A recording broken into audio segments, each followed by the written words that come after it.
I've taken out the old headboard and we've designed a new headboard that's going to be made out of 1x4s.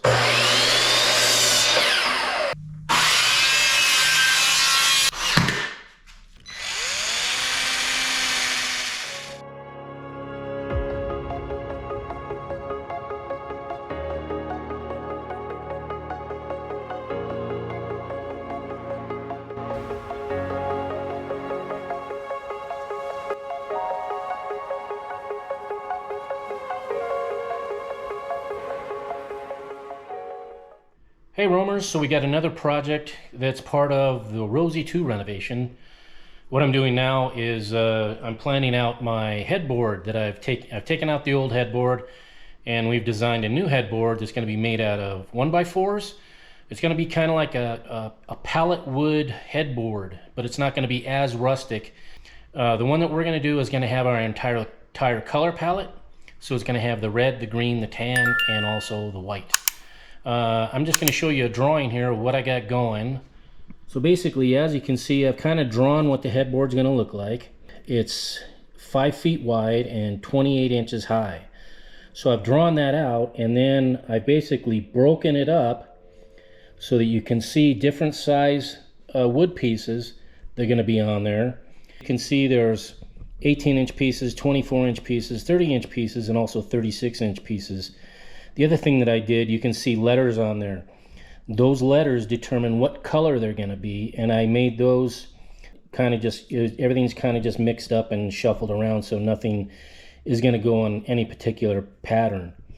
I already made myself a thing here saying I need 4 of them at 18 inches, 6 of them at 24 inches, 4 at 30, and 4 at 36. So I'm going to cut each one of those to the size that they need to be, and then I'm going to put the letter associated with the color on the back of it.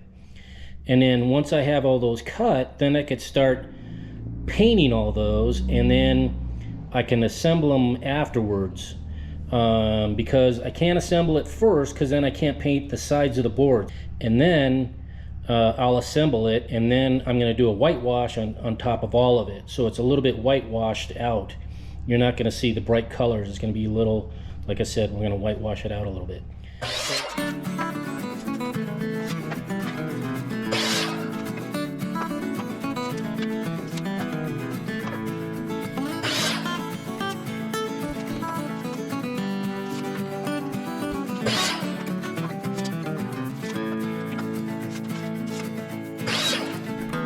Now that I have my boards all cut to size and I have them sanded, next step is I'm going to take this board. I made it 48 inches long, and if you can see, I've drawn a line down it, and then I've drawn a 45-degree angle right there. And what I'm going to do is I'm going to create what's called a French cleat. And what that's going to do, that's actually going to hold the headboard onto the wall in the motorhome. So what I'm going to do is I'm going to take my circular saw, and I'm going to cut that line all the way down on a 45-degree angle. And when I do that, it's going to create 2 pieces that are equal in size. I'm going to mount one on the wall in the motorhome and another one on the back side of the headboard. And then when I go to sit it on the one that's mounted on the wall in the motorhome, because it's on a 45, it's going to sit down in there, and that's going to hold it onto that wall. So now what I've done is I mounted this board along the bottom edge of this piece of plywood. So what I'm doing is I'm taking a square and I'm lining it up with my edge here on the bottom edge here, and then I'm lining up this top edge with that, and I'm just drawing a mark. So I got my mark there, so I know where that has to be in that end, and then I just need to measure up from the bottom of my piece here to the top up here, 22.5 inches. So now what I can do is I can line it up with those marks, staple it down.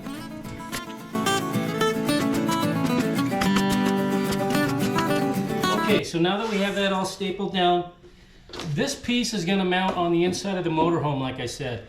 So that I'm going to mount this on the wall. But when we go to put that on, this is just going to sit on there like that. and that's what's going to hold it up on the wall.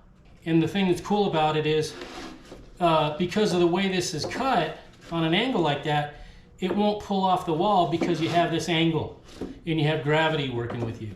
So now that I have my boards all sanded for the headboard, what I'm going to be doing now is painting each color that we have going. We have 4 colors going. We have the red, we have the green, we have the tan, and we also have the white. What I wanted to show you here is I got each one of these marked with a letter. Like this is an R, meaning red. So I pulled all the pieces that are going to be red. I pulled all of those. I'm going to paint all of those with 2 coats. Let those dry, and then I'm going to proceed on to the next color. Do the same process.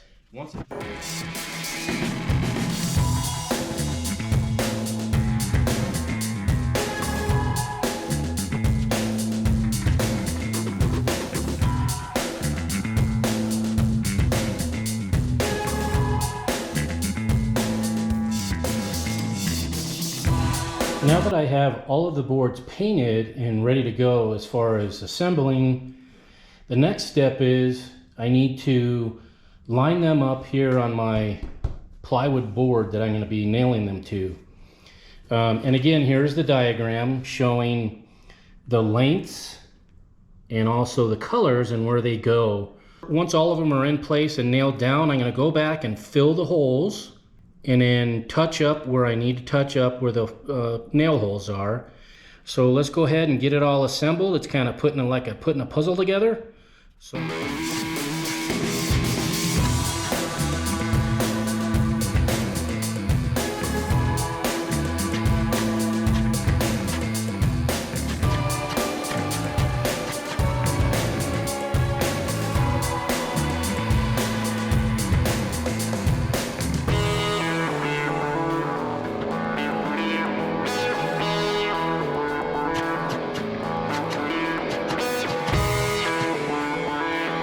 now that I got the puzzle all put together and I have it all nailed down, the next step is, if you can see here, we have nail holes.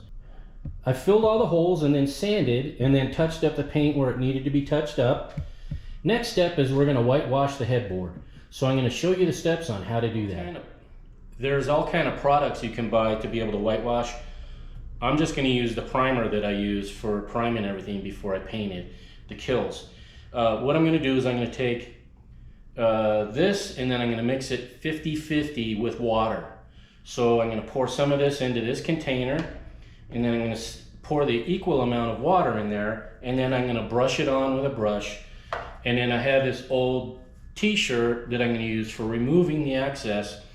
So we just paint this on here like so. Put it on and wipe as you go.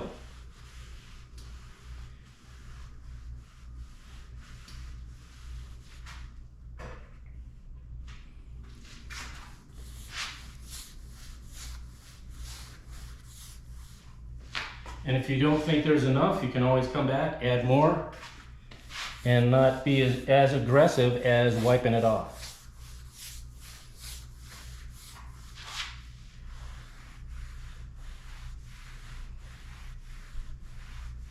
All the whitewashing does is kind of highlight the grain of the wood and give you kind of an aged, kind of beachy look, I guess, is what we would call it.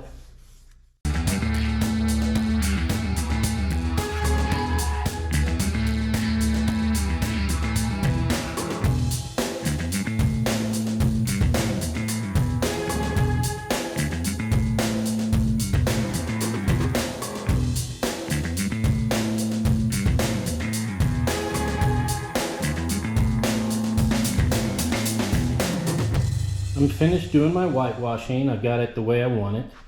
And as you can see, what it does, it just kind of puts a little white on there, gives it that kind of weathered look. Now it looks kind of cloudy or whatever. When I put my clear coat on there, it's going to brighten it all up, but it's also going to have that accent of that white kind of hanging in the grain there. So the other thing I'm doing to give this kind of a, I don't know, a little bit of a rustic look is I'm adding these black screws on each end of each board. And what I'm doing is I'm coming in a 1/2 inch from each corner, each edge, I mean, so they're all nice and uniform and even. And what I'm using is these number 6, they're 1 5/8 long, square drive screws. I'll show you what one of them looks like. So they look like that, and then they have the, get that focused, they have that square end. So what I'm doing is I'm going and I'm pre-drilling my hole all the way through. So all I want to do is come in 1/2 inch. So that's 1/2 inch right there. And then from this side 1/2 inch. And that's it right about there.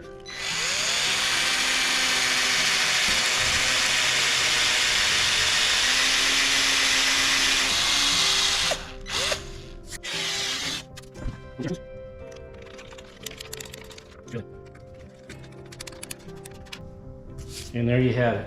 Continue that process all the way through until I have screws on each edge all the way through the whole headboard. And then once we have that all completed, like I said, we're going to clear coat it, and then we'll install it in the RV. The next step was mounting my, like I talked about earlier in the video, mounting my second piece to the French cleat. So I have that mounted, and I used hollow wall anchors on it. The kind that basically go behind and butterfly out, so they can handle a lot of weight. I'm gonna go ahead and flip this over, and I'm gonna put some Velcro on the bottom strip that I have going, so that kind of makes it so this thing isn't flopping around on the bottom. So that's gonna be the next step. And as you can see, if you look at the colors of the headboard, and then you look at the colors that are in the bed, that's kind of the template that we're using for our color scheme. So I'm going to flip this over, get that Velcro on there, and then we'll get it mounted up on the wall there. I just wanted to show you, this is the top part of the French cleat. So this wedge here actually wedges in on this part right here. So that slides down in there, and then that locks it into place. What I'm going to do with my Velcro is I'm going to run Velcro on here to hold the bottom from bouncing back and forth. The Velcro that I'm using, it's called Alpha Lock, which is kind of fitting because this is an Alpha motorhome. No pun intended, but this is the stuff I'm going to be using, and I'll show you. It's a little bit different than regular Velcro. These plastic loops kind of wedge into each other, and it holds really tight. I'm gonna put one together and kind of show you how that goes. So once you have two pieces together, that's kind of what it looks like. They kind of just interlock within each other, and then on the back side where this red is, that's adhesive. So one part of it's going to stick to the wood part here, like so, and then the other part will stick to the wall once I hang it up there. So now that I have the Velcro pieces stuck on here, what I need to do is remove this red tape, so that when I sit it down there on the French cleat, this bottom part will stick to the wall. So I'm going to go ahead and remove these, and I do it with a razor blade because I don't have fingernails to be able to get it off.